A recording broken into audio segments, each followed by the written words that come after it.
Проехав из села Бьюк-Яшлав близ Бахчисарая, дальше по грунтовой дороге попадаешь в село Хазби-Эле. Несколько домов, заброшенные фермы, утопающие в зелени. Все, что осталось от некогда процветающего села. Хазби-Эле – старинное село, располагавшееся на землях беев яшлавских. Оно никогда не было большим. В исторических источниках часто деревня упоминается как малая или вовсе приписывается к соседнему Бьюк-Яшлаву. Главная достопримечательность села Хазби-Эле – вот эта старинная мечеть. От нее сохранились лишь стены со старой кладкой. Внутри можно рассмотреть михраб. Мечеть при колодцах упоминается в исторических документах середины XIX века. А в 1912 году в Хазби-Эле было начато строительство школы. Ее руины расположены рядом.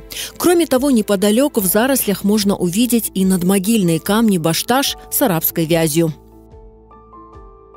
В мае 1944 года крымские татары были депортированы, а уже в сентябре в Хазби-Эле прибыли новоселы из разных областей России. Село сначала переименовали в Солнечное, а затем в Розовое. Здесь работали фермы. В полях выращивали шалфей, лаванду, кукурузу. Но со временем все исчезло. Село опустело. Сейчас в Хазби-Эле официально прописан только один человек. С 20 февраля я первый единственный житель села Розово. Супер! Да. И как вам ощущение, что вы единственный житель? Очень хорошо. То есть вам нравится? Ну да. Как помещик. Юлия выросла в Хазби-Эле. Здесь жили и ее родственники. Дядя Николай до сих пор держит здесь пасеку. Сама она сначала бывала в селе наездами, а потом решила перебраться насовсем. В городе я работаю, а здесь тихо, спокойно. Земля. Ну скажите, что в квартире можно делать? Газа нет и не будет. Сейчас борюсь с РЭСом, чтобы дали мне какие-то скидки на отопление.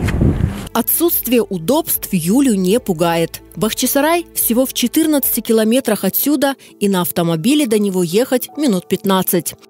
В ближайшем селе Бьюк-Яшлав, где из всех благ цивилизации только магазин, о соседнем Хазби-Эле многие жители даже не слышали и затрудняются ответить, как к нему добраться. Хотя к селу ведет улица Казбиельская, как напоминание об истинном названии нынешнего Розового.